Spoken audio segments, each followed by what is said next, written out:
கூப்பிட்ட குரலுக்கு ஓடி வரும் தெய்வம் கருப்புசாமி. நீதி, நேர்மை, நியாயம் இது அத்தனைக்கும் உரியவன் 18ஆம் படியான்தான். உண்மை எங்கே இருக்கோ அவர் பக்கத்திலேயே இருந்து வெற்றி பெற செய்ய வேண்டிய தெய்வம் அப்படின்னா அது கருப்புக்கு நிகரான தெய்வம். வேற எதுவுமே இல்லை. இந்த கருப்பண்ணசாமி கிட்ட போகும்போது ஒன்றை மட்டும் நினைவில் வைத்துக் கொள்ளுங்கள். நம்ம பக்கம் உண்மை இருக்க வேண்டும். உண்மை இல்லை என்றால் கருப்பண்ணசாமி பக்கம் கூட திரும்பவே முடியாது. அவ்வளவு வலிமையான சாமி கருப்பண்ணசாமி. எங்களை இவங்க ஏமாத்திட்டாங்க, அவங்க ஏமாத்திட்டாங்க, இவங்க எங்களுக்கு எதிராக குற்றம் செய்றாங்க. கோர்ட், கேஸ், வழக்கு என்று வாழ்கையிலே ஒரு நிம்மதி இல்லாம ஒரே பிரச்சனை.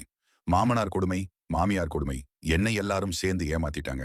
என் தொழில்ல மோசம் பண்ணிட்டாங்க. இப்படியெல்லாம் முறையிடுறவங்க நேரா கருப்பண்ண சாமி கிட்ட போய் என் பக்கம் இந்த உண்மை இருக்கு, நீ கேளு அப்படின்னு சொல்லிட்டு வந்துட்டா. நிச்சயமாக அந்த 18ஆம் படிக்காரன் அவர்களுக்கான பதிலை குடிப்பார். இது சத்தியம்.